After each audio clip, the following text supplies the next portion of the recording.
हादसा हुआ। हादसे का सीसीटीवी सामने आया है।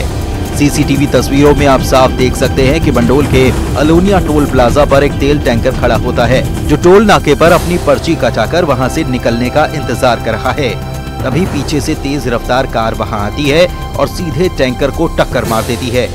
टक्कर इतनी जोरदार होती है कि कार के परखच्चे उड़ जाते हैं और टैंकर भी कई मीटर तक आगे की ओर बढ़ जाता है। हादसे में मौके पर ही 5 लोगों की मौत हो गई, वहीं 3 बच्चे बुरी तरह से जख्मी हैं। हादसे में मरने वाले सभी लोग बेंगलुरु के रहने वाले थे।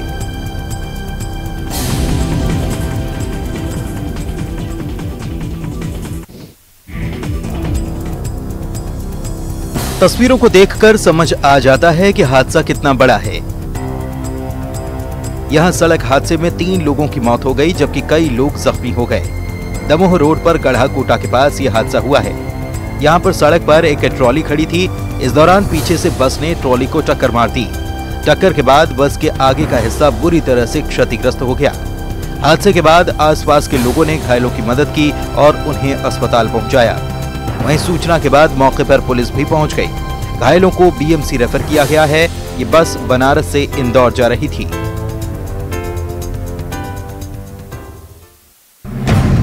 धमतरी एसपी ने मोबाइल चोरी के मामले में अलग टीम का गठन किया है। साथ ही सुराग देने वाले के लिए 10,000 रुपए के इनाम की घोषणा की है। यहाँ 6 चोरों ने एनएच पर एक दुकान में सेंधमारी कर 19 लाख के मोबाइल की चोरी की थी। इतना ही नहीं, दुकान में चोर अपना ताला लगा कर चले गए थे। पिछले दिनों मोबाइल की चोरी हुई थी और नेशनल हाईवे स्थित विकास मोबाइल से ये चोरी हुआ था, जिसके संबंध में थाना कोतवाली में अपराध पंजीबद्ध करके इसे विवेचना में लिया गया है। इसी क्रम में वहीं पर जो भगवती लॉज है, वहां से कुछ वीडियो फुटेजेस हमें मिले हैं, जिसके आधार पर इन्वेस्टिगेशन अभी जारी है।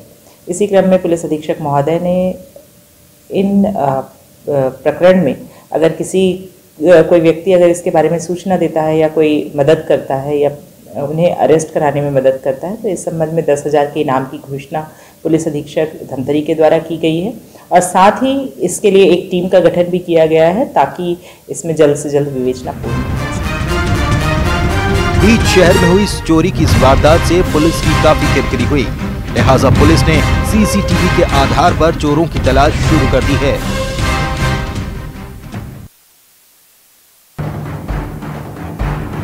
कांकेर के सिंगार भाट में बना ये खेल स्टेडियम कबाड़ में तब्दील हो गया है। 15 एकड़ में विशाल स्टेडियम को करोड़ों की लागत से तैयार किया गया था, लेकिन स्टेडियम बदहाली के आंसू रो रहा है। स्टेडियम खिलाड़ियों के बजाय शराबियों का अड्डा बना है। यही नहीं, चोर दरवाजे से लेकर स्विमिंग पूल के टाइल्स तक उखाड़ ले गए। 10 साल पहले तक तत्कालीन सीएम डॉक्टर रमन सिंह ने स्टेडियम का लोकार्पण किया था। स्टेडियम में खिलाड़ियों के ठहरने की व्यवस्था भी है, लेकिन प्रशासन की लापरवाही की वजह से यहाँ न तो किसी खेल का आयोजन हुआ, न ही कोई खिलाड़ी ठहरा। स्टेडियम में की गई व्यवस्था कबाड़ में तब्दील होती जा रही है। बाद में चोरों ने भी इसे निशाना बनाया। हैरानी की बात यह कि देख रेख के लिए यहाँ किसी चौकीदार की नियुक्ति तक नहीं की गई।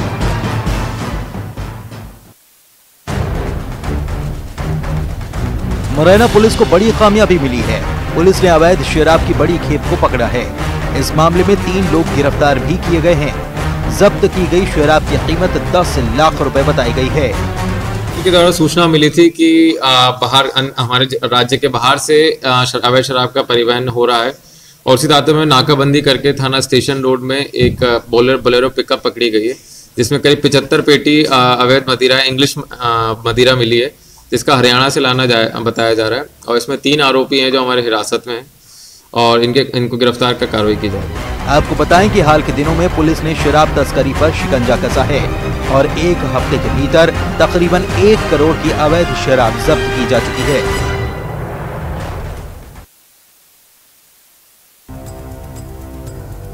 राजगढ़ में बिजली विभाग में रिश्वतखोर उप महाप्रबंधक पर लोकायुक्त ने शिकंजा कसा। लोकायुक्त की टीम ने उप महाप्रबंधक को 10,000 की रिश्वत लेते रंगे हाथों पकड़ लिया। ब्यावरा बिजली ठेकेदार ने उप महाप्रबंधक के खिलाफ लोकायुक्त से शिकायत की थी। शिकायत में ठेकेदार ने OTY योजना के तहत 25,000 रिश्वत मांगने के आरोप लगाए थे। ठेकेदार ने किश्त के रूप में 15,000 रिश्वत पहले दी भी थी और इसका ऑडियो रिकॉर्ड कर लोकायुक्त को भेजा था। शिकायत के बाद लोकायुक्त की टीम ने जाल बिछाया और 10,000 रुपए की रिश्वत लेते उप महाप्रबंधक को पकड़ लिया।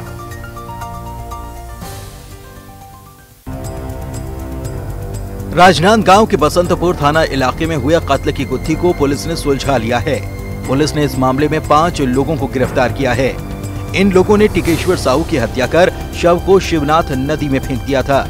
पुलिस के मुताबिक अवैध संबंधों को लेकर हत्या को अंजाम दिया गया था। कॉल डेटा निकाला उस व्यक्ति का, टिकेश्वर साहू का, तो कॉल डेटा में ये आया कि रामनारायण यादव से उसकी आखिरी बार बात हुई थी।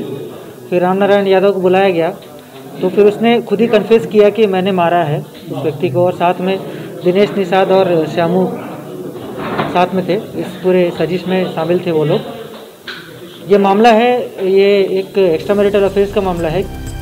आरोपी की पत्नी के साथ मृतक के संबंध थे, इसे लेकर आरोपी दिनेश निषाद परेशान था और इस वजह से ही उसने दोस्तों के साथ मिलकर हत्या को अंजाम दिया।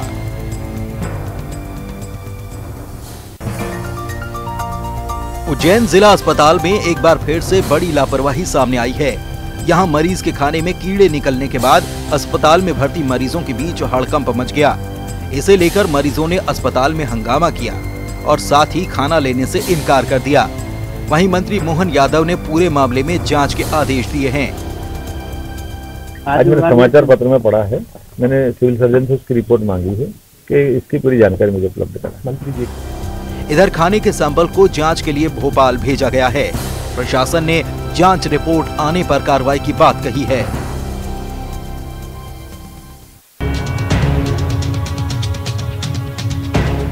नरसिंहपुर के बरमान में प्रशासन के खिलाफ लोग सड़क पर उतर आए। इन लोगों ने मेले के पूर्व की तरह आयोजन पर रोक हटाने की मांग की। बरमान में मकर संक्रांति के दौरान नर्मदा के किनारे सालों से मेला लगता है। 1 महीने चलने वाले इस मेले के आयोजन पर कोरोना की वजह से प्रशासन ने रोक लगा दी है। इस पाबंदी का स्थानीय व्यवसायियों ने विरोध किया। कहा जाता है कि भगवान ब्रह्मा ने नर्मदा किनारे यहाँ तप किया। इसके बाद से यहाँ सालों से मेला लगता आया है। बड़ी संख्या में मकर संक्रांति के दौरान श्रद्धालु आस्था की डुबकी लगाते आए हैं, लेकिन मेले पर आंशिक पाबंदी को लेकर लोग सड़क पर उतर आए। मेले में इस बार झूले, सर्कस और मनोरंजन के कई साधनों पर प्रशासन ने पाबंदी लगा दी है। इसका स्थानीय लोग विरोध जता रहे हैं।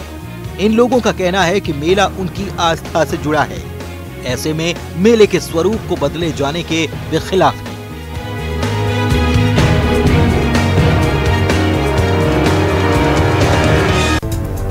गुना की आरोन जनपद पंचायत के सीईओ के खिलाफ कर्मचारियों ने मोर्चा खोल दिया है। कर्मचारियों ने जनपद पंचायत सीईओ पर प्रताड़ित करने के आरोप लगाए, साथ ही 3 दिन की हड़ताल का ऐलान किया। सीईओ साहब की कार्यप्रणाली से सभी लोग असंतुष्ट होकर यहाँ सामूहिक अवकाश दिया हम सभी लोगों ने, और जनपद के सभी कर्मचारी अधिकारी एक साथ आकर जिला सीईओ को आवेदन प्रस्तुत किया गया। कर्मचारियों ने पंचायत एवं ग्रामीण विकास मंत्री को पत्र लिखकर जनपद सीईओ की शिकायत की है और कार्रवाई की मांग भी की है।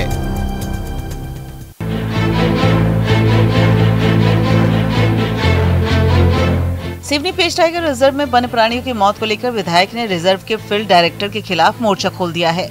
विधायक ने रिसोर्ट्स के साथ फील्ड डायरेक्टर के गठबंधन के आरोप लगाए। जब से ये अधिकारी आया है, इसके कारण पूरे पेज में शोरगुल, रगड़ा रगड़ी जानवरों से किया जा रहा है, जिससे भयभीत होकर हमारे शेर, तेंदुआ, भालू, बाइसन जानवर पेज के क्षेत्र से बाहर जा रहे हैं और बाहर जाकर वो कहीं न कहीं काल कलवित हो रहे हैं। एक्सीडेंट भी हो रहे हैं, दुर्घटनाएं भी हो रही हैं, करंट से मारे जा रहे हैं, शिकारियों द्वारा मारे जा रहे हैं। विधायक ने फील्ड डायरेक्टर के खिलाफ सीएम को खत लिखा है, साथ ही विधानसभा में भी मुद्दा उठाने की बात कही है। उधर विधायक के आरोप पर टाइगर रिजर्व के फील्ड डायरेक्टर ने चुप्पी साध ली है।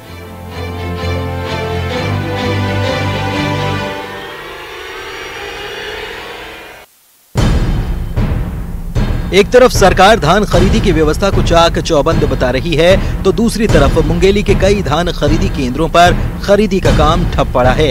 कहीं धान का उठाव न होने की वजह से खरीदी नहीं हो पा रही, तो कहीं बारदाना न होने की वजह से धान की खरीदी नहीं है।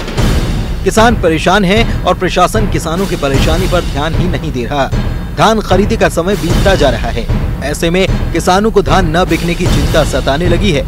मुंगेली में कुछ धान खरीदी केंद्रों पर बीते 10 दिन से धान की खरीदी बंद है। ऐसे में जो किसान धान खरीदी केंद्रों पर अपनी फसल लेकर पहुंचे हैं, वे कड़ाके की ठंड में अपनी फसल की रखवाली करने के लिए मजबूर हैं।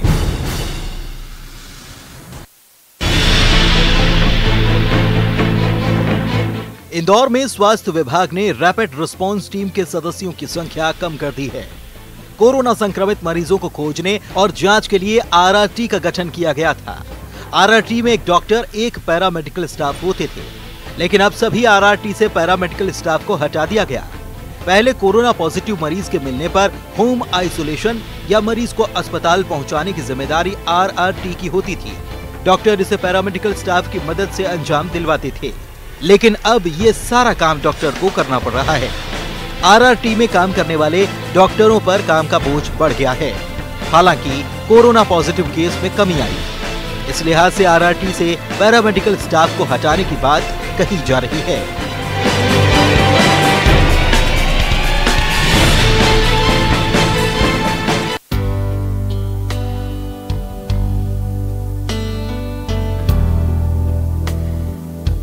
सिंगरौली में काम कर रही एनसीएल के डॉक्टर ने एक ही वेंटिलेटर से 5 लोगों के इलाज करने का अनोखा तरीका इजाद किया है। कोरोना संक्रमण के दौरान लाइफ सपोर्ट सिस्टम की सबसे ज्यादा जरूरत होती है। ऐसे में अब एक वेंटिलेटर के जरिए 5 लोगों को मदद करने का तरीका निकाला गया। एनसीएल के नेहरू शताब्दी चिकित्सालय में सीएस के पद पर पदस्थ डॉक्टर पंकज ने इस फॉर्मूले को बनाया है। वेंटिलेटर को डॉक्टर ने इस तरह से मॉडिफाई किया जिससे 5 अलग अलग मरीजों तक ऑक्सीजन एक साथ पहुंचाई जा सके। यही नहीं, एक साथ 5 मरीजों तक ऑक्सीजन जाने के बावजूद संक्रमण का कोई खतरा नहीं रहेगा। तो मैंने क्या किया कि वो हवा देने वाला जो ऑक्सीजन या मिक्सचर जो देने वाला जो पोर्ट होता है, उसको मैंने एक मोटे पाइप, कॉपर के पाइप से कनेक्ट कर दिया। मोटे कॉपर के पाइप में 5 छोटे मतलब पतले पाइप फिक्स किया, और ये 500 पतले पाइप जो है सो पेशेंट को हवा देगा 5% को, और वहां से फिर हवा रिसीव करेगा। डॉक्टर के मुताबिक फिल्टर के जरिए कोरोना पेशेंट के अलावा दूसरे पेशेंट तक ऑक्सीजन पहुंचाया जा सकता है और इसमें संक्रमण का कोई खतरा नहीं रहेगा।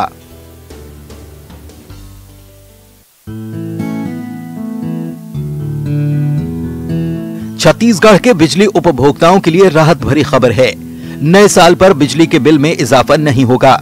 राज्य पावर कंपनी कीमत में इजाफा करने का कोई प्रस्ताव बिजली नियामक आयोग को नहीं भेजेगी। कंपनी सिर्फ इस साल के आय व्यय का लेखा जोखा ही भेजेगी। कंपनी को इस महीने के अंत तक बिजली नियामक आयोग को पूरी जानकारी देनी है। आयोग लेखा जोखा देखने के बाद तय करेगा कि बिजली की कीमत में इजाफा करना है या नहीं। टैरिफ तय करने से पहले जन सुनवाई होगी।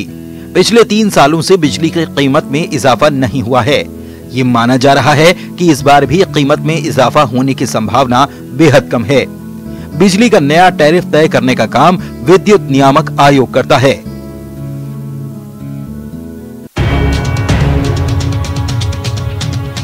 सूरजपुर जिले की रेड क्रॉस सोसाइटी को प्रदेश में उत्कृष्ट कार्य करने के लिए 3रा स्थान मिला है। 17 दिसंबर को राजभवन में आयोजित कार्यक्रम में राज्यपाल ने जिले के स्वास्थ्य अधिकारी को सम्मान दिया। सम्मान के तहत 25,000 रुपए का चेक भी मिला। रेड क्रॉस के माध्यम से माननीय महामहिम राज्यपाल महोदय के हाथों राजभवन में 17 दिसंबर को ये रेड क्रॉस में उत्कृष्ट कार्य करने के लिए श्रेष्ठ जिला के लिए सूरजपुर का चयन किया गया था, और इसमें संयुक्त रूप से बालोद के साथ सूरजपुर जिला को 3रा स्थान दिया गया। कोरोना काल की शुरुआत में ही जिले में टेलीमेडिसिन सेवा शुरू की गई थी। इसके तहत फोन कॉल पर दवाएं घर तक पहुंचाई गई। रेड क्रॉस सोसाइटी ने टेलीमेडिसिन को सफल बनाने की बड़ी भूमिका निभाई, लिहाजा जिले को सम्मान मिला है।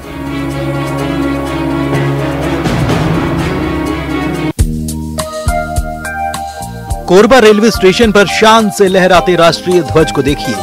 ये ध्वज शहर के हर कोने से दिखता है। बिलासपुर रायपुर के बाद कोरबा में 100 फीट की ऊंचाई पर यह तिरंगा लहरा रहा है।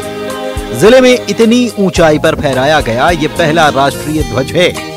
100 फीट ऊंचाई की वजह से इसे स्मारक ध्वज का नाम दिया गया। लोगों का कहना है कि इस ध्वज की वजह से न केवल स्टेशन बल्कि शहर का सौंदर्य भी बढ़ेगा।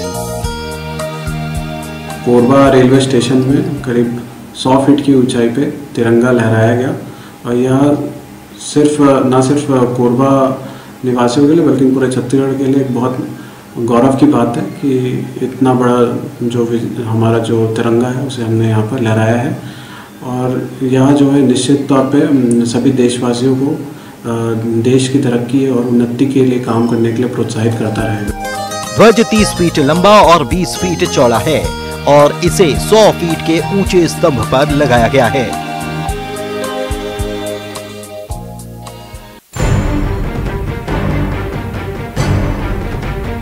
डिंडौरी में 4 दिन से ठंड का कहर जारी है। आलम यह है कि खुले आसमान के नीचे खड़ी गाड़ियों पर ओस की बूंदें जम सी गईं। इस वजह से ऐसा लगा मानो बर्फबारी हुई है। लोग शीतलहर की वजह से अलाव जलाने के लिए मजबूर हैं। सुबह और शाम को ठंड ज्यादा है, ऐसे में ज्यादातर लोग घरों में ही रहने को मजबूर हैं। ठंड तो बहुत जबरदस्त पड़ रही है और लगातार तापमान में गिरावट यहाँ पर देखी जा रही है। ओस की बूंदें भी जम रही हैं और देखा जा रहा है कि गाड़ियों में भी बर्फ जम रही है। ठंड बहुत तेज है, शीतलहर जारी है और अब तो यहाँ पर इस समय ये स्थिति है कि घूमने वाले जो सुबह मॉर्निंग वॉक के लिए निकलते थे अब तो गिने चुने लोग दिखाई दे रहे हैं। धूप निकल रही है, बावजूद इसके ठंड का कहर जारी है। लिहाजा डॉक्टर्स भी लोगों को ज्यादा सावधानी बरतने की सलाह दे रहे हैं। हिमाचल प्रदेश के मंडी में पहाड़ खिसकने से दहशत का माहौल बन गया। इस घटना के बाद करीब आधे घंटे तक वो रास्ता बंद रहा क्योंकि वहां अचानक पहाड़ खिसकने से लोग डर गए। घटना की जगह के पास खड़ी 2 गाड़ियां भी पहाड़ के मलबे में की चपेट में आ गई। हालांकि इस घटना में सब लोग सुरक्षित रहे, जबकि पहाड़ से मिट्टी के साथ जैसे ही कई पत्थर और पेड़ नीचे गिरने लगे, वहां मौजूद लोग घबरा गए और अपनी जान बचाने के लिए पीछे की तरफ दौड़ते दिखाई दिए। कुछ देर के लिए वहां धूल ही धूल उड़ती नजर आई।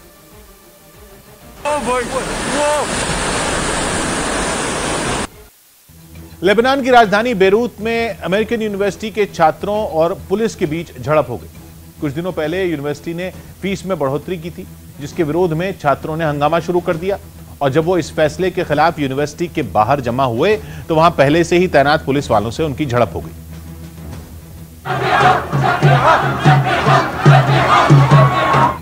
बताया गया कि नाराज छात्रों ने पुलिस के रोकने पर पथराव भी किया। इसके अलावा उन्होंने यूनिवर्सिटी के बाहर का रास्ता जैम कर काफी हंगामा किया।